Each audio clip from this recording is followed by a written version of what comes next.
I, 16F, have broken up parents and my mom married someone else when I was 8. My stepdad has a daughter Hannah, 19, and she was a bully the whole time we lived together. She didn't like me or my mom and made that clear every single day. My mom would step in and tell Hannah to stop. My stepdad would say something but normally not too forcefully, and I never felt like he cared all that much about her treating me that way. Hannah moved out last year and my mom promised she would never be welcome to live there again, and she swore my stepdad had agreed to meet with Hannah outside the house so she wasn't given the chance to bully me again. The bullying stuff was harmless at first but got worse. She'd make fun of my hair a lot when it first started, and she'd laugh at me in a mean way if I fell or something went wrong. But then she started swearing at me, calling me things like a witch and a slut, and she'd say I stank and would spread rumors among her friends that I didn't shower, or that I shit myself all the time. She used to tell me I couldn't sit in the same room as her and I wasn't allowed to sit next to her at lunch or dinner at Mom's house. The worst it ever was happened when I was about 11 and my stepdad had taken me along for a day out with his daughter and her friends, and she and her friends crowded around me at the arcade, and she shoved me against the wall and even tried to spit on me. I hid in the bathrooms until my stepdad was ready for us all to leave. I told my mom, she went nuts on my stepdad and his daughter, but nothing really happened. Even though Mom never left to protect me, I always wanted to believe she was serious, that once Hannah was over 18 she wouldn't be allowed back unless she treated me better. Then I found out Mom lied. Hannah's pregnant, so she and my stepdad are letting Hannah move back in. When I found out about that, I told Mom I was moving in with Dad full time and I wasn't going to her house anymore. She told me I couldn't let Hannah chase me away from my home, and I said it isn't home when Hannah's there. When I went to grab my stuff from Mom's, Hannah had already taken over my room with extra stuff and she left them in a puddle. Apparently she has a dog, so maybe it was dog pee, but yeah. There were some other things of mine in that puddle too. And Hannah knew about it because she smirked the second she saw me. My mom told me she doesn't want to lose me and that I need to take action that's less drastic, and I asked Mom how she expected me to visit her knowing she's staying and helping Hannah after all Hannah did to me. Then I told her she was pathetic if she thought she'd get a grandkid out of it, because Hannah will never let her kid call Mom that. Mom told me that was none of my business and she'll make sure she protects me. I asked her if she'd protect me like she protected my stuff. I said I only assumed it was the dog too. That Hannah hates me enough to pee on my stuff herself. Mom said that was disgusting, and I told her I hoped someone had cleaned up my old room because I touched nothing that was covered in pee. My mom told Dad he needs to send me to her house every other week like the court order says. Dad told her the court order covered this because I'm older than 15, and he read the section that said I could stop going to one house or the other once I'm 15 and make the choice myself. My mom said this is me going too far and it needs to stop. Comment 1. NTA. Your mom hasn't protected you thus far, no reason to believe she'll start now. She's chosen her marriage over her child, and that sucks. Try to always remember that this has nothing to do with you and everything to do with her. This is her failing, her shortcoming, her defect. I'm sorry, sometimes we don't get the parents we deserve. Comment 2. NTA. It's hard now, but try to take a bit of comfort. In less than 9 months Hannah is going to bring a little bundle of joy into their house. I do not see this selfish, unkind individual taking care of her child. Everything is going to be all about Hannah and how hard she has it. I can imagine who will be stuck getting up with the baby at night. Good you moved out so a lot of the care for the baby does not fall on you. Comment 3. NTA. It's clear that your mom didn't follow through on protecting you from Hannah's bullying, and now it feels like she's choosing Hannah over you, especially when you've had to endure years of mistreatment. Moving to your dad's is a way for you to protect your own well-being, and you have every right to decide where you want to live, especially given the history with Hannah. Your mom should have supported you more, and it's understandable why you wouldn't want to be around someone who treated you poorly. It's okay to set boundaries for your mental and emotional health. Story 2, destroying my fiancé's relationship with his son? I, 26F, have been in a relationship with my fiancé, 27M, for 4 years, and we were set to get married in July before all of this happened. For some context, we met in high school when I was an exchange student in his home country. We dated briefly while I was living there, but we broke up as we both agreed long distance wasn't going to work for us. Years later, he moved to my city and started talking again, which led to a formal relationship between us. He moved in with me a few months ago and everything was great for a while. Another important detail is that his family is still at his hometown, which he visits every month, as his mother has poor health and cannot travel easily. I can't go with him very often due to work-related issues, but we always keep in contact through the day, which never made me suspicious. Now, into the main issue. Last night, I received a phone call from his country. I knew his sister had recently changed her number, so I thought nothing of it, but it was a woman's voice I'd never heard before at the other side of the line. As soon as I answered, she started shouting at me, cursing so fast I could hardly understand her. I cut off the call, but she sent me a bunch of texts, claiming she was my fiancé's girlfriend and demanding I leave my apartment as I was clearly after his money. To say I was flabbergasted would be an understatement. I replied by sending her photos of our engagement party and some of when we were in high school, explaining that we've been together long before she started dating him. She called again, but this time, when I answered, she was sobbing and told me they have a son together. Apparently, they used to be friends with benefits but decided to get together for the sake of her son. Earlier that day, she caught him messaging me, so she unlocked his phone and, when confronted with the evidence, he said I was just a fling who meant nothing to him, who didn't care about his real family and refused to leave his apartment. I told her my side of the story, including that I'm the only one in the lease and that I knew nothing about her or her child. She apologized for her prior call and hung up.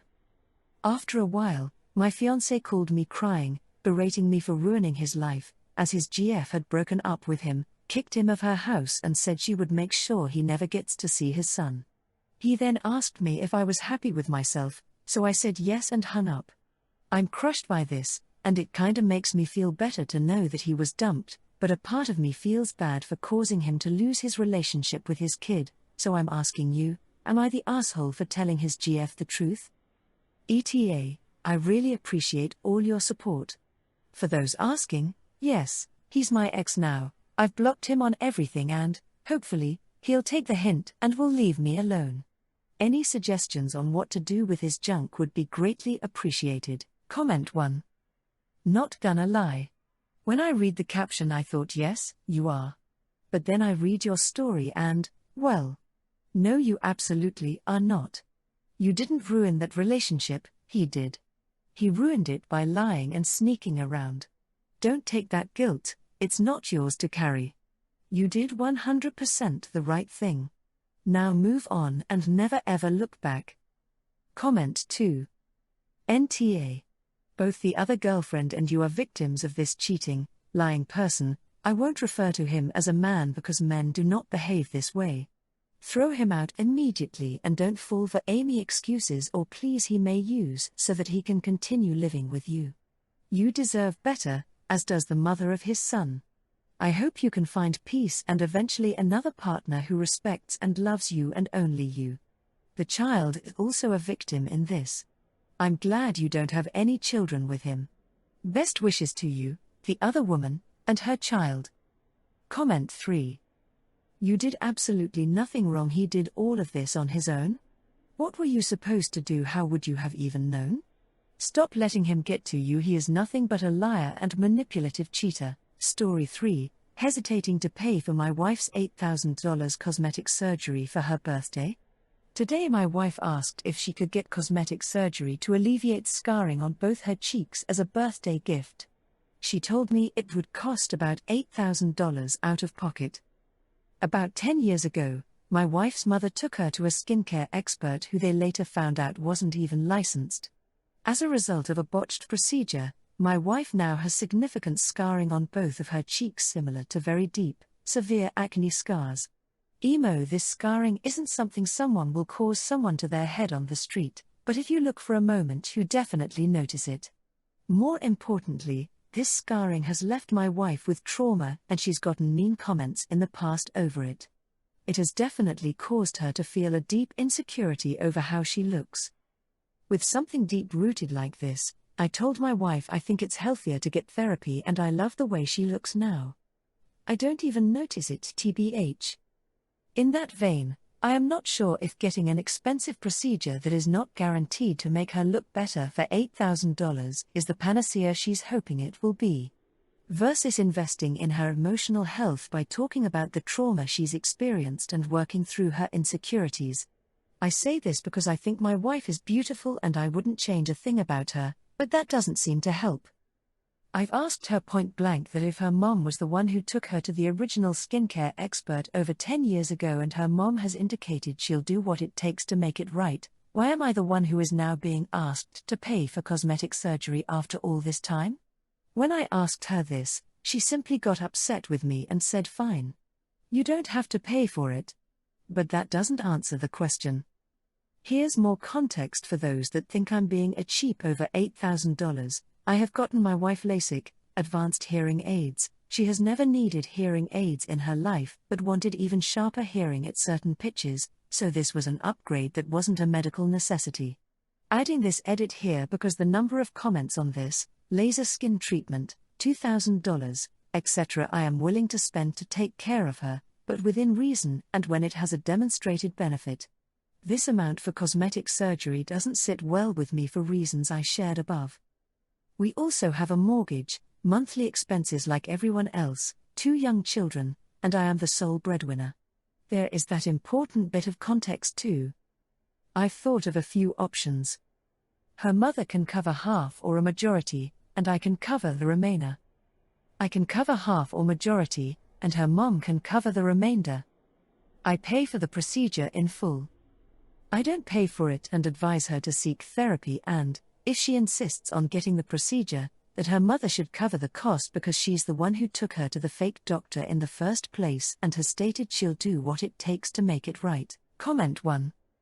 Leaning towards nah, but telling her I think you're beautiful and I love the way you look now. To you it might sound reassuring, but to someone who feels that insecure it might sound like hey, if I don't care about your scars then you shouldn't either, go get some therapy and get over it.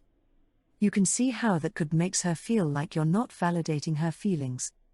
So yes, she might need therapy. But she might need the surgery too, for her, regardless of how you see her. Comment 2. This is exactly what I came to say. Well, I think you're beautiful isn't helpful because this isn't about what OP thinks about his wife's appearance. It's about what his wife thinks about her appearance. Story 4. Not giving up my checkout spot to a woman with fewer items? So this happened a couple days ago and I've been thinking about it more than I probably should. I was at the grocery store picking up a few things for the week and I ended up in one of those 10 items or less express lanes. I had exactly 10 things, nothing major, just basics like eggs, bread, etc. Pretty normal trip. Right as I'm putting my stuff on the belt, this woman behind me, mid-40s maybe, kind of leans in and asks if she can go ahead of me since she only has 2 things. I looked and yeah, she had just a couple small things. But the thing is, I'd already started unloading, and there were 2 people behind her too, so it wasn't like the line was empty. I just said oh sorry, I already started and kept unloading. I wasn't rude or anything, just kept it simple. She didn't say anything, but she let out this really exaggerated sigh and started muttering about how manners are just gone these days and some people have no decency. The person behind her kind of awkwardly smiled at me like they didn't want to get involved. I checked out, left, and didn't think much of it until later that night when I told a friend the story. They were like, dude, you should have just let her go, it would have taken like 30 seconds. Which yeah, maybe. But at the same time I was already mid-checkout, and it just felt weird to shuffle everything around. So now I'm sitting here wondering, was I really being that inconsiderate? I didn't yell, I wasn't aggressive, I just didn't want to stop mid-checkout and make it a whole thing. Comment 1, this woman is pretty entitled. I have never asked to jump the queue due to having only a few items. When it has been offered to me I have gratefully accepted. Likewise, I have given way to someone behind me with a small number of items. Comment 2. NTA.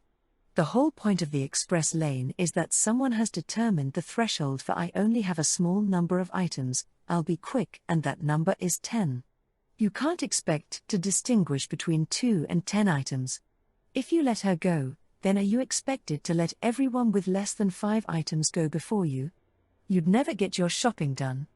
This seems ridiculous to me, and I'm pretty confident I'm in the right, but here goes.